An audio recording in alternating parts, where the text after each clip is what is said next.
Hello and welcome to Lumbridge Knight's League Series Video Update 4. In this video, I will continue with my fishing spree before moving on to some cooking and then finishing with some agility. All the while, the storm I mentioned in the last video continues to grow in strength.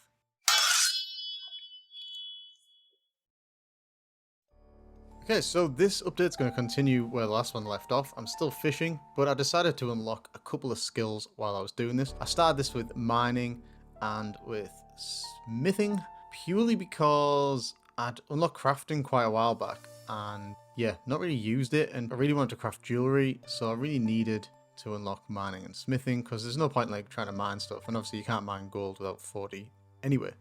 Yeah, you can see me unlocking an experience fragment there, but look at the chat log. It's actually for the tasks to catch 50 swordfish. That's what I was actually interested in. And then I got the big net out and managed to catch casket after about 3 inventories full. Really worth it for 5 points, but there you go. You know, at this point, I'm probably still steel rankings. And I wanted to mention now about the storm that I keep referencing. And what I'm referring to is the point system has been complained about by a lot of players.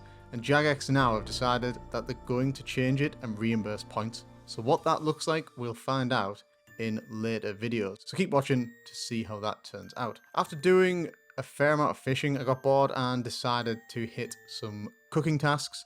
And the only place to buy a bloody chef's hat is in Shazian, so that was a fun trip. All around Varrock, realising I couldn't buy it, and then heading to Shazian. Anyway, I bought a brown apron while I was at it, because I might go to the Crafting Guild. And then I went into the Cooking Guild, because obviously cooking all that fish, I'd like jump my cooking level up significantly anyway, so it was fine.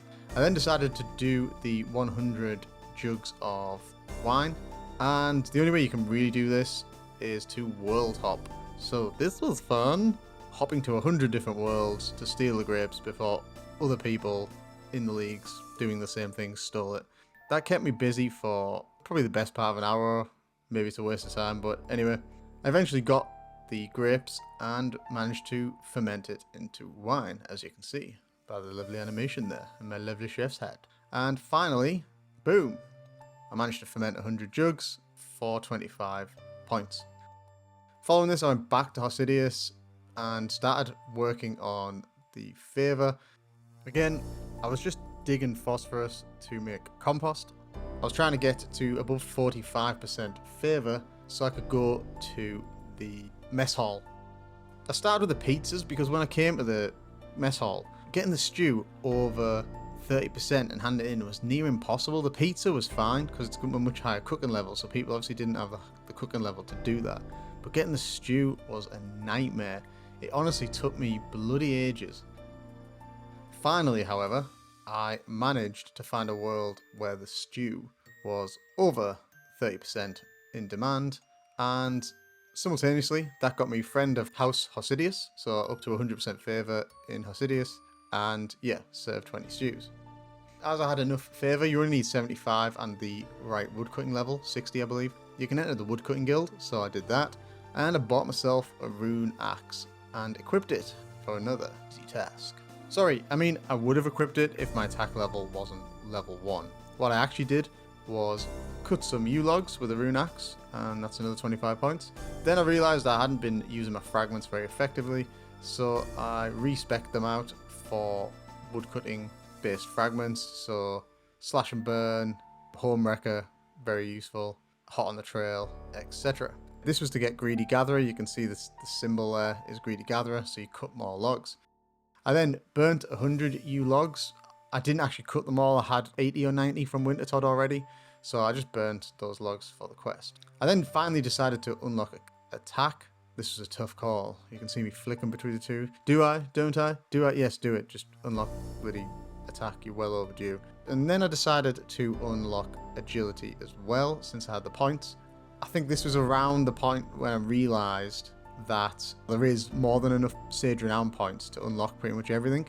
So I should have been going for it a bit more aggressively, I think, with my unlocks. Not that I've wasted loads of experience, but I've kind of limited what I've been doing in the game because of the skills that I've unlocked, because I didn't want to like do things and not get the XP. Please like the video and support my content. Thank you, noble knight. Anyhow, I then decided to move on to agility, so I first headed back to the Tree Gnome Stronghold, and you can see me popping out of the pipe there. Just did 5 laps of that to get my level to 16. From there, I teleported to Lumbridge and headed to the lovely Draynor. There is obviously a task for simply completing 1 lap of the Draynor Agility course, so that's what I did. In essence, I did more than 1 lap. I ended up doing like another 25. This was to get 30 laps of rooftop agility courses, because that's also a task. So there's the course landing for 1 Draynor rooftop agility course. There's another task for obtaining a mark of grace, and then I got a nice skill fragment, which is Golden Brick Road, which is quite useful early on. It means when marks of grace drop, it also drops amounts of cash equal to the level of the Golden Brick Road. There you go, you can see it there. I've equipped it, jumped back to the bank and equipped it, and then I completed my 30 laps of rooftop agility courses. From there, I moved on to Kharid and did a lap of the Kharid agility course, because obviously it's a task. That's why I'm here. Ooh, my Arcane Conduits, level 2. Nice. And yeah, as soon as I completed that, boom, 5 points for completing the Kharid agility course. I then finally decided to unlock the fragment I've been holding, and this unlocked the Grave Robber fragment. You can see I'm still quite a few points off tier 5, still 855, it's quite a lot. At this point I decided to unlock Hunter. It was just random. I think it's because I want to unlock Hunter and Slayer, so I can do the Varrock History Museum quiz. And yeah, Hunter was less points, so I unlocked that. I then wanted to get over to Canifis to do the agility course there. So I realised I had to do Priest in Peril, and forgot that the Temple Guardian was immune to magic. For God's sake, I had a right mare with that quest. So in the middle of that quest, I went and did Vampire Slayer. Why? Why would I do Vampire Slayer? Because you actually get quite a lot of attack experience for Vampire Slayer. So, as you'll see shortly, when I killed Count Draynor, I got 38,000 attack experience, which took me from level 1 attack all the way to level 40. Boom! You don't see XP like that in the main game. Right, I then equipped my Rune Hatchet, which you can see in the chat box there, for a lovely 25 points. And now you can see what I'm going to call the Gypsy Knight. And I went and fought the Temple Guardian. Believe me, I had a full inventory of food when this started, and this fight took a long time. This is what I get for not training my melee stats. Look at that lovely trainer shield and the fancy boots. Okay, speak to Drezel, and there's Priest in Peril. Done. Oh, Priest in Peril. Done. I then went to Canifis, and guess what I did? First, I unlocked the Waystone. Woohoo! More Waystone action. I then did a lap of the agility course, obviously, for the task. Look at that lovely pole vault. Great graphic. And there we go. Once you've completed that lap, you get 25 points. I then carried on doing this all the way up to completing 50 laps of rooftop agility courses, and that got me 25 points. Booyah! I did carry on doing this a little bit more, just to get some more money and level my agility so I could move on to the Falador course.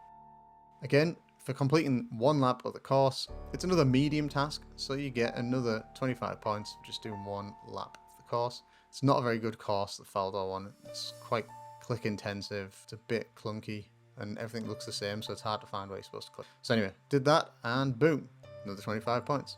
And that brings me to the end of this update. It's quite a quick update, but in the next update, we'll see how many points I get in my points rebate from the changes Jagex are going to make.